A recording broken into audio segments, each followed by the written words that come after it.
Pessoal, tudo bem? Vamos começar a segunda aula da gente. Lembrando que esse treinamento é um treinamento para a utilização de um método que nós criamos chamado método Soma. Um método focado naqueles empreendedores que resolveram, em um determinado momento, empreender. Possivelmente por necessidade, porque não conseguiam um posto de trabalho, ou não se sentiam bem no posto de trabalho que estavam. Ou até empreendedores por oportunidade, que entraram no mercado porque entenderam que sabiam fazer muito bem alguma coisa ou vender muito bem alguma coisa, mas que não se prepararam antecipadamente para fazer a gestão desse negócio. O método Soma vem para isso. E nas primeiras aulas que a gente está trabalhando, a gente vai falar um pouco sobre as empresas, para depois a gente trazer as ferramentas para que você consiga gerenciar de uma forma tranquila e que você domine o seu negócio para que realmente possa tomar as decisões mais acertadas. E essa segunda aula vai falar de pessoas, levando em consideração que empresas, sim, são pessoas. Pá, Rafael, mas só um pouquinho. E a tecnologia, e o chat GPT, e esse monte de coisa que está por aí. Para que pessoas? Gente, felizmente ou infelizmente, nós ainda estamos precisando de pessoas. Nem que seja para comprar de ti, meu velho. Nem que seja para ser teu cliente, meu velho. Ou o chat GPT vai ser teu cliente. É ele que vai te dar a grana para sustentar o teu negócio. Então a gente precisa entender um pouco as pessoas. E quando é que eu me complico como gestor, avaliando e trazendo para a minha realidade as pessoas? Bom, se eu empreendi porque eu entendi que aquele negócio que eu escolhi, aquele segmento que eu escolhi, aquele nicho que eu resolvi trabalhar, é um nicho que eu conheço, porque já fui cliente daquele nicho, porque sei produzir o que aquele nicho pede ou espera que se produza. Quando eu cresço, eu começo a me dar conta de que a demanda que vem para isso, a demanda que vem resultado e reflexo desse crescimento, não está mais me permitindo trabalhar sozinho. E aí eu preciso recorrer para pessoas. Eu posso recorrer para algumas ferramentas digitais? Posso. Possivelmente ferramentas digitais que vão ser gerenciadas também por pessoas. Mas às vezes eu preciso de alguém que me auxilie na produção, ou de alguém que gerencie a minha produção. Eu preciso de alguém que faça as minhas vendas, ou que gerencie o meu departamento comercial. Eu preciso de alguém que terceirize, que entregue. Eu preciso de pessoas que façam algo que eu não sei fazer, ou pessoas que pelo menos me auxiliem no volume de demanda que eu adquiri e que no início, quando eu resolvi empreender, eu não tinha esse volume. Então, baseado nisso, a gente vai conversar sobre pessoas. E conversar sobre pessoas é acreditar como é que as pessoas, que são representadas aqui por empresas, vão realmente mexer no nosso negócio. E talvez a primeira imagem que pode vir para a gente poder entender um pouquinho esse contexto, é essa imagem que eu estou mostrando para vocês aí. A imagem de uma orquestra. Por quê? Porque uma orquestra mostra exatamente o que a empresa precisa entender no seu funcionamento de rotina de dia a dia.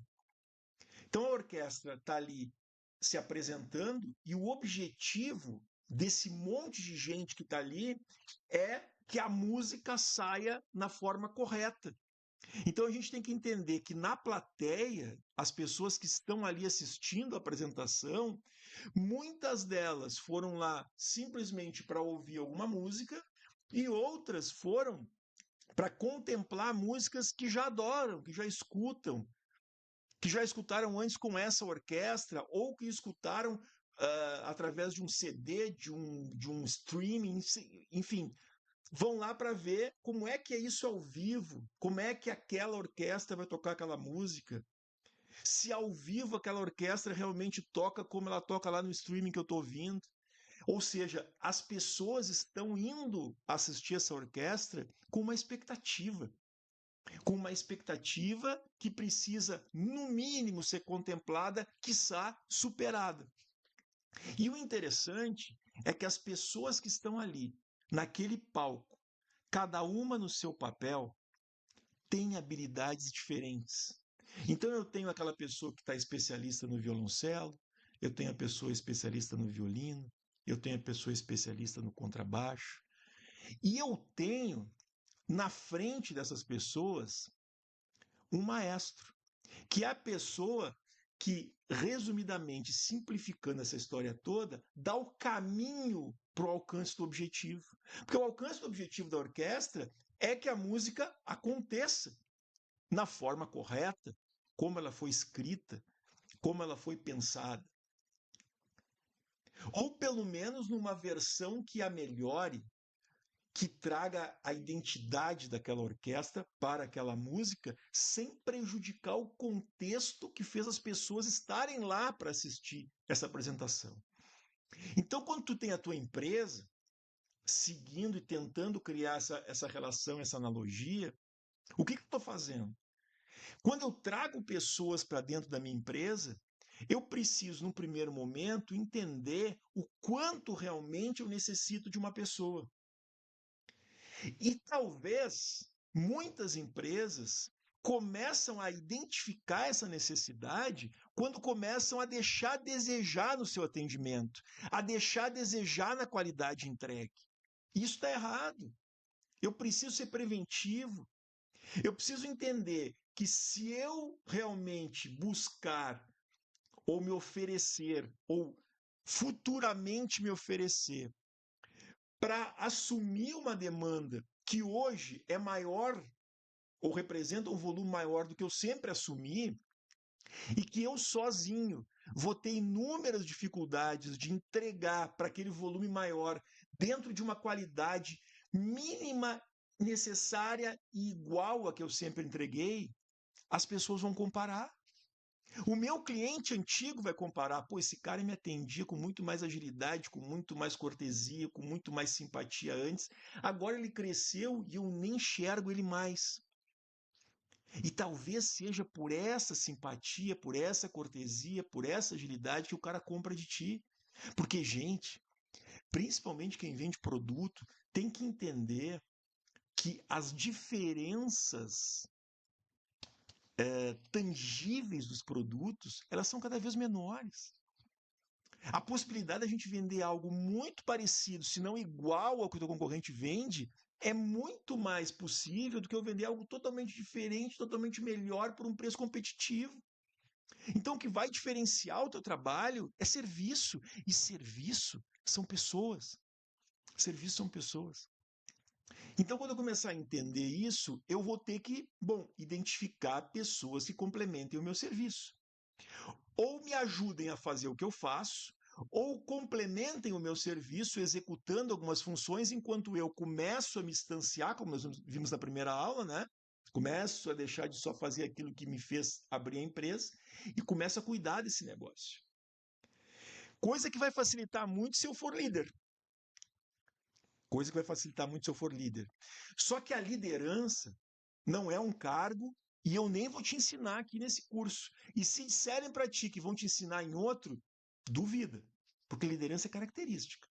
Eu digo duvida, não digo que é impossível, porque às vezes a característica está em ti e tu não despertou ainda. Né? Então a liderança deveria ser, ou pode ser, ou se você quiser conceituar, escrever aí no teu caderninho, é a capacidade de influenciar pessoas. Se eu tenho essa facilidade no meu dia a dia, se eu apresento alguma referência no meu meio, com amigos, com família, no próprio trabalho, talvez eu seja sim um líder. E para ser líder, eu não preciso necessariamente ter um cargo de chefia, porque chefia sim é cargo. Liderança acaba sendo característica. Mas por que a gente tem tanta dificuldade de entender essa conceituação? Essa possibilidade de eu ter um protagonismo no negócio, e para eu ter um protagonismo eu preciso ter coadjuvantes junto comigo. Porque a gente tem um modelo de aprendizado, né? E o modelo de aprendizado reflete muito essa realidade aí. Essa realidade apresenta uma sala de aula em 1925. 1925 são 100 anos atrás. E as pessoas estavam assim, dentro da sala de aula. Se eu apresentar para vocês uma sala de aula em 2025, um dos exemplos possíveis é essa aí. A diferença que eu identifico entre essas duas salas de aula é a qualidade da foto. A gente continua aprendendo de uma forma matricial, mecânica, onde todos estão um atrás do outro, com o mesmo uniforme, todo mundo igualzinho, aprendendo da mesma forma. Então, se esse exemplo, esse exercício, esse conteúdo que essa professora aí está passando para os alunos não for entendido por algum aluno, e muito provavelmente esse aluno nem vai dizer para a professora que não entendeu, porque vai ficar com vergonha dos outros que entenderam ou talvez tenham entendido. Se ele disser que não entendeu, há uma possibilidade gigante, gigante da professora dizer assim: não tem problema, eu te explico de novo. E se ele continuar não entendendo, há uma possibilidade gigante da professora dizer assim: olha, vou te explicar pela última vez, espero que tu entenda. E há uma possibilidade muito pequena do aluno que aprendeu desde o início a aprender assim, dizer assim: professora, se eu não entendi na primeira nem na segunda vez, não adianta a senhora me explicar pela terceira do mesmo jeito. É preciso que a senhora me explique de uma outra forma, porque dessa eu não estou entendendo. E sabe por quê? Porque as pessoas são diferentes. E a dificuldade que a gente tem de trabalhar com pessoas é pelo fato das pessoas serem diferentes. Essa é a grande dificuldade. A dificuldade de eu delegar é a dificuldade de eu entender ou compreender, ou pelo menos aceitar, de que as pessoas farão diferente de mim. Podem fazer muito parecido, mas farão diferente. É a dificuldade de eu dormir, botar a cabeça no travesseiro e pensar assim: será que ela vai fazer como eu faria? Talvez faça até melhor, mas talvez faça pior. E possivelmente vai fazer diferente. Esse é o contexto da mudança. A gente não tem medo de mudar, pessoal. A gente tem medo de deixar de fazer o que sempre fez. E esse é o contexto. Esse é o contexto. O contexto do empreendedorismo. A gente saber realmente arriscar.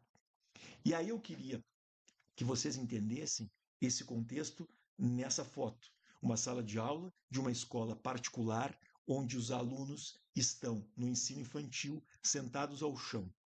E imaginem entrar uma mãe para dar uma bisbilhotada ali na sala de aula, ou um pai, seja o que for, e ficar chocado com esta cena. Filhos desenhando no chão numa sala de aula que ele paga uma fortuna por mês para os filhos terem, no mínimo, algum conforto naquele período em que estão na sala de aula. E aí chama a professora, indignado, e questiona a professora por que ele viu aquela cena, e a professora pergunta: o teu filho gosta de desenhar em casa? E ele diz: adora. E quando ele desenha, onde é que ele costuma desenhar? Olha, às vezes eu vejo ele desenhando no chão mesmo. Pois é. Saiba que nesse exercício nós perguntamos para eles onde eles preferiam desenhar e todos eles disseram no chão. Nós colocamos no chão porque acreditamos que se as pessoas produzirem naqueles espaços onde elas se sentem melhores, elas têm uma tendência de produzir melhor. Isso reflete a sede do Google, que vocês enxergam agora. A sede do Google pensa assim: se eu trouxer uma realidade que as pessoas se sintam mais à vontade, mais em casa, para poder trabalhar, a tendência é que as pessoas se sintam mais à vontade e assim produzam melhor. Eu estou olhando para as pessoas. Eu estou olhando para as pessoas porque eu preciso das pessoas.